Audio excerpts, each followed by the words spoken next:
Voilà. Merci à tous les abonnés de Kafouti Télévision.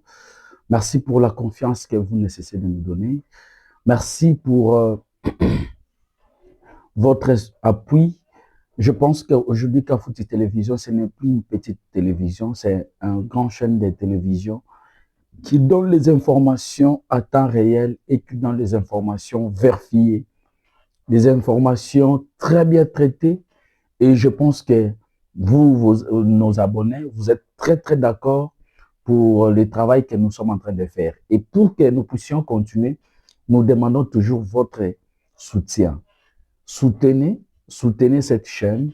Faites de sorte que cette chaîne puisse devenir un grand chaîne pour qu'on puisse continuer toujours à donner des informations vraies et vérifiables dans notre chaîne. Et sur ce, vous devez vraiment s'abonner, liker, partager nos émissions. Si vous ne vous abonnez pas, la chaîne sera statique. Et si vous ne partagez pas, les informations seront coffrées. Donc, nous voulons que tout le monde puisse avoir cette information que Kafouti Télévision est en train de faire un grand travail. Sur ce, abonnez-vous, partagez les émissions, likez, commentez. C'est ça votre soutien. Nous ne pouvons pas venir ici, vous demander de l'argent, vous demander quoi que ce soit. Non, nous vous demandons seulement de nous soutenir sur le plan de partager les émissions, liker, commenter et abonnez-vous dans notre chaîne de télévision qui est Kafouti Télévision, chaîne de référence, chaîne de la vérité, chaîne des analyses critiques. Et vous le savez bien que notre chaîne a été créée pour faire des analyses essentiellement économiques. Et ces derniers temps, vous avez vu que nous avons fait un bon bout de temps où nous n'avons pas fait des analyses économiques. Et pour le moment, nous reprenons avec ça pour que nos abonnés qui ont l'habitude de nous suivre, de suivre des analyses économiques, puissent continuer à nous suivre parce qu'il y a beaucoup qui m'ont écrit que non, votre chaîne est essentiellement économique, mais ces derniers temps, vous êtes trop sur la politique. Oui, vous savez que la politique, souvent la politique domine. La politique domine, mais nous faisons toujours l'essentiel, nous faisons toujours l'effort de venir faire les analyses économiques. Aujourd'hui, nous voulons parler sur la situation qui se passe au Congo. Si vous regardez ces derniers temps, tout le monde parle que l'État n'arrive pas à payer les fonctionnaires. Et pourquoi l'État n'arrive pas à payer les fonctionnaires? Vous avez écouté des déclarations des politiques.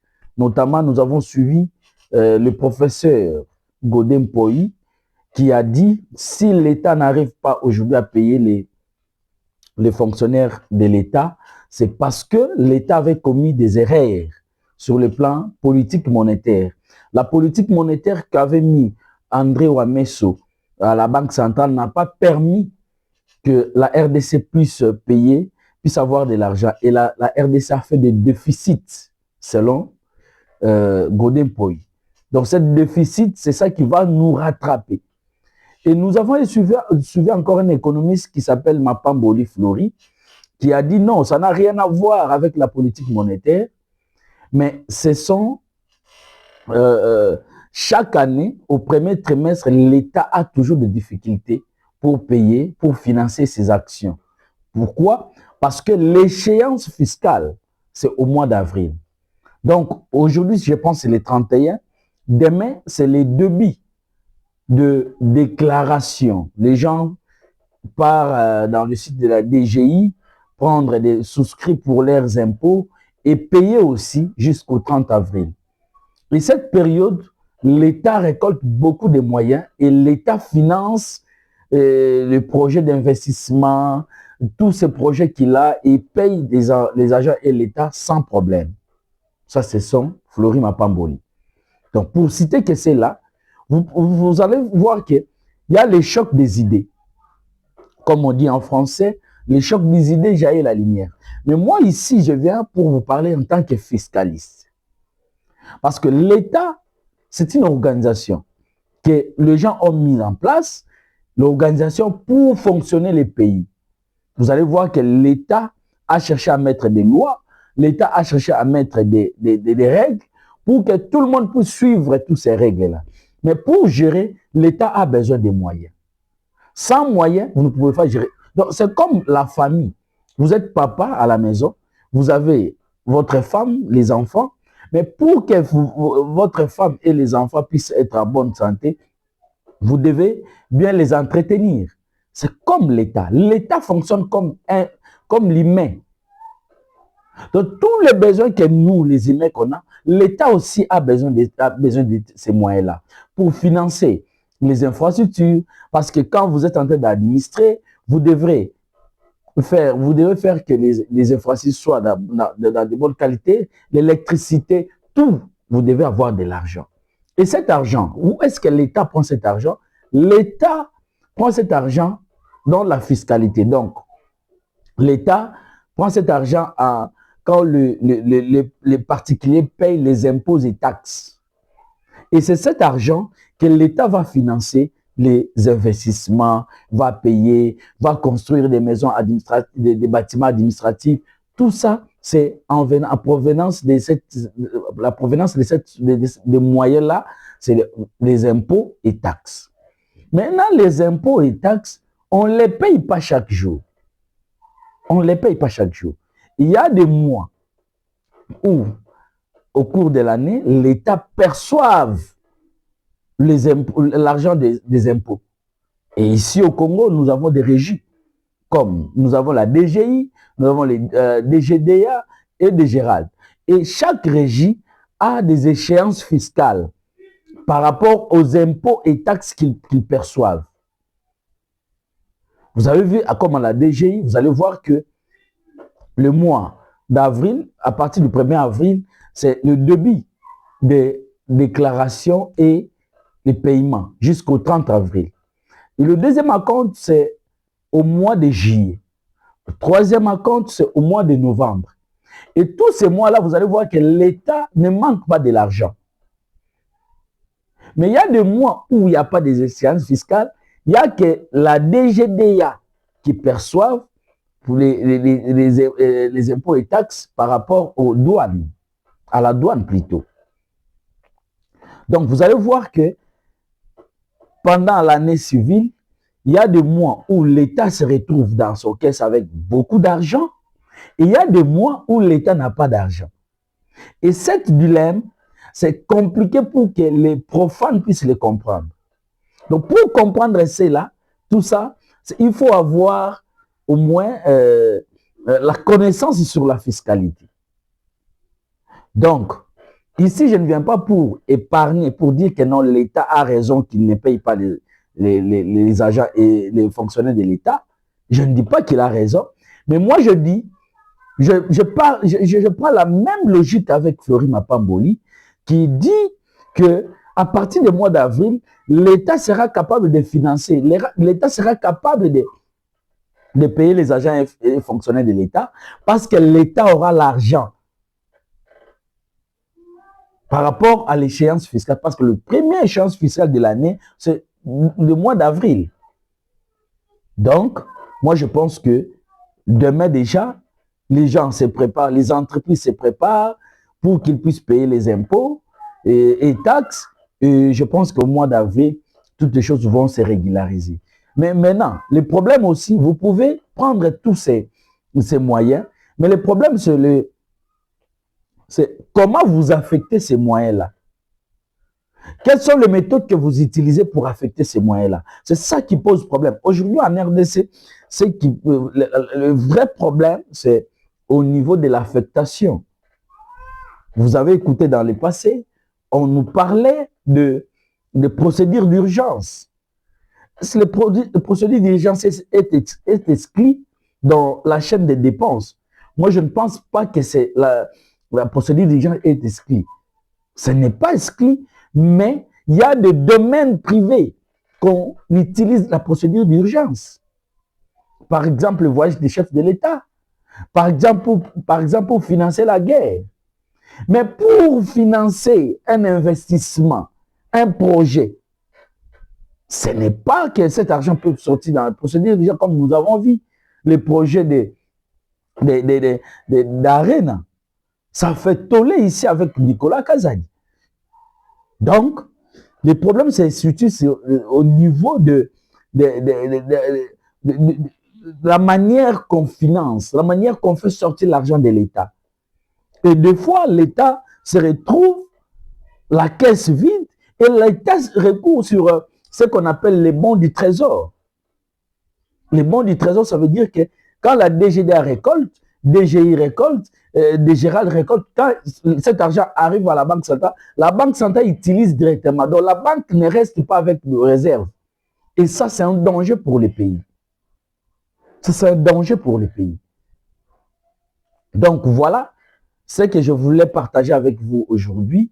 Et cette habitude de parler fiscalité, économie, nous les reprenons. En tout cas, ne nous tenez pas rigueur. Vous savez que la politique était dominée ces derniers temps. C'est pourquoi on parlait plus de la politique. Mais je ne veux pas terminer cette émission sans vous parler de jeunes qui sont en train d'exceller dans leur travail. De jeunes qui sont en train de se donner pour les Congo. Et là, je cite le DG de la SNEL, qui est en train de bien faire son travail depuis son arrivée. Je vous avais parlé que le DG de la SNEL, avant de devenir DG, il était le ministre des ressources hydrauliques. Et il était parti là-bas pour une mission. La mission, c'était de donner le cadre juridique de l'énergie au Congo. Et il a laissé 3 lois qui ont été votées à l'Assemblée nationale. Donc c'est quelque chose à encourager. C'est pourquoi le chef de l'État lui a encore dit non, il faut rentrer à la SNEL pour mettre en pratique ce que vous avez donné comme des lois, ce cadre juridique. Et maintenant, il est à la SNEL, il est en train de donner le meilleur de lui-même. Nous sommes en train de voir quelles que soient les difficultés, parce que moi je vous dis, la SNEL, c'est un organe technique qui est là pour la distribution, qui est là pour les transports, qui est là pour... bon, c'est un organe technique, mais la production qui veut dire c'est des barrages, c'est l'État, c'est le gouvernement qui construit. Nous avons vu comme le gouvernement a construit les barrages de Kakobo, là, c'est que nous demandons que ces barrages puissent être à la disposition de la SNEL pour que cette partie du pays puisse bénéficier aussi du courant. Malgré, moi, je suis pas content de Kakobo là aujourd'hui, parce que je sais que je vis à Kakobo. J'étais là, je pensais que Kakobo là peut servir tout l'espace Grand Bandundu, mais aujourd'hui, Kakobo là va se limiter à Idiofa, Bungu et Kikwit. Ça, je ne suis pas content, parce que moi, j'attendais que le courant puisse arriver aussi à Boulungu, Massimanimba, Bakata, pourquoi pas Kenge. Mais malheureusement, et ça, nous sommes en train de chercher des informations. Pourquoi exclure la territoire de Boulungu et de Massimanimba? Et je pense que dans l'avenir, je vais vous donner toutes les informations. Mais le grand travail que Teddy Lomba est en train de faire à la SNEL, en tout cas, c'est quelque chose à encourager. Mais ce n'est pas seulement lui, comme jeune qui est en train de travailler. Il y a aussi les 2G de l'INBTP qui est Cédric Mounienze. Cédric Mounienze, moi, je vous dis, aujourd'hui, il est en train de réaliser un grand coup à l'INBTP. L'INBTP, moi, je suis natif d'Engalien, moi, je sais ce que je suis en train de parler. L'INBTP était comme une poubelle.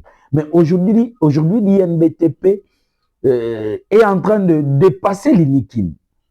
Ce n'est pas un nombre de professeurs, ce n'est pas un nombre des étudiants, mais moi, je vous parle en termes de la propriété et des qualités d'enseignement.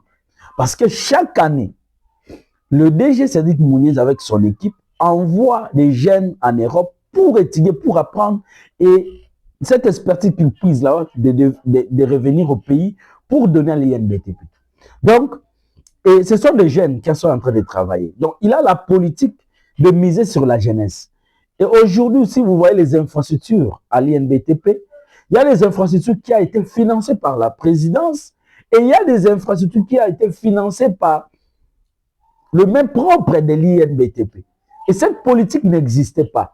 Et moi, en tant que scientifique, en tant qu'analyste, quand je vois tout ça, je dis merci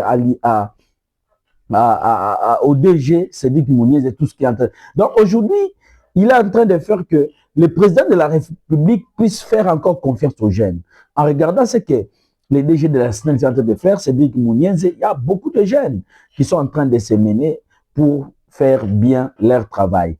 Et même, ce n'est pas seulement, et il y a des bourgmestres jeunes aussi qui sont en train de se distinguer. Là, je vois Mbonzo Lamesso à Ansele. C'est un jeune qui est en train de se démener, qui est en train de bien faire son travail, malgré il n'a pas vraiment de moyens, mais avec des moyens de bord, il est en train de se démener. En tout cas, félicitations, les bourgmestres Mbonzo Lamesso, sans oublier les bourgmestres de la commune de Kinshasa. En tout cas, je vis les grands acteurs de la commune de Kinshasa, la propriété que je suis en train de vivre aujourd'hui dans la commune de Kinshasa. Nous faisons que féliciter le gouverneur parce que ce n'est pas, les bourgmestres plutôt, ce n'est pas donné à tout le monde. Nous voyons d'autres communes comme ma commune Ngaliema. Voilà l'insalubrité en train de gangréner. D'autres communes comme la commune de Kasavubu, aujourd'hui, la commune a bénéficié des grandes infrastructures dans la commune de Kitambo. Mais si vous regardez, il y a l'insalubrité, il y a ce que le gouverneur est en train de refuser. Balaba les a ouédités, mais là-bas, Balaba sont des ouédités. Mais le bourgmestre de la commune de Kinshasa est en train de faire un grand travail. En tout cas, félicitations pour tout ce que tu es en train de faire dans cette commune. Je vais chuter pour vous dire que je vous avais parlé ici de gouverneur de l'Ituri. Le gouverneur de l'Ituri, c'est, je ne sais pas quel nom moi je peux l'appeler parce que je n'ai pas l'habitude de donner les noms aux gens. Mais c'est un monsieur qui nous avait promis, et je vous avais montré ici, il avait dit que Thomas Lubanga, on va vous arrêter. Et moi, je pensais que c'est une blague. Mais aujourd'hui, petit à petit, je suis en train de voir que dans l'avenir, les militaires en Ituri vont arrêter Thomas Lubanga. Parce que tous ces militaires, les voyous qui travaillent avec lui, aujourd'hui, les autres sont en train d'être capturés. Les autres se rendent eux-mêmes. Sur la coalition CRPADF, ils quittent les zones de l'insécurité pour venir aux FARDC. Moi, je ne vais pas, je suis pas là pour vous témoigner, mais je veux que vous... Je m'appelle Maki Claude, alias Pharaon. Écoutez le messieurs qui vient de quitter le mouvement CRP. Le monsieur dit... En brousse, on était en train vraiment de vivanter. D'ailleurs, on faisait souffrir nos compatriotes inutilement. C'était vraiment la souffrance. On est en train même de faire qu'il est notre milieu. J'invite tous les autres qui demeurent encore en brousse à pouvoir quitter et se rendre au gouvernement. Avec le Boya, l'Ituri peut aller très loin. Donc moi, je quitte. Il y a 13 combattants des CRP qui ont quitté Thomas Lubanga aujourd'hui. Augustin Kouratabo, Lobo Pissi, tous ces mondes-là vont perdre le temps. Thomas sera arrêté. Les munitions, ces gens-là ont vu la souffrance. Ils ont déjà vu la fin de leur maître Thomas Lubanga. Ils se sont rendus. On ne combat jamais la République. Là où je demande au gouvernement d'appuyer les militaires à Ituri, d'appuyer le gouvernement militaire. Parce que tous ces munitions, moi je ne pense pas que Lubanga est seul. Quel moyen que Lubanga a pour avoir tout ça? Par ailleurs, dans les territoires de Donc, Mambasa, les forces le gouverneur militaire, il nous avait promis. Moi je pense que cette promesse sera réalisée. Parce qu'en voyant tout ça, ça montre qu'il y a les efforts. D'abord les efforts du gouvernement, les efforts des gouverneurs militaires et les efforts des FARDC en Ituri. Voilà les résultats. Nous sommes très contents de voir tout ça et nous demandons que même vous, la population, de collaborer avec les FARDC. Il faut collaborer avec les FARDC parce que tous ces gens, souvent ils se cachent dans les ménages des Ituriens. Donc, félicitations, mon général, félicitations les gouverneurs militaires. En tout cas, nous sommes derrière vous et nous avons promis que nous allons vous soutenir jusqu'à la fin. Merci.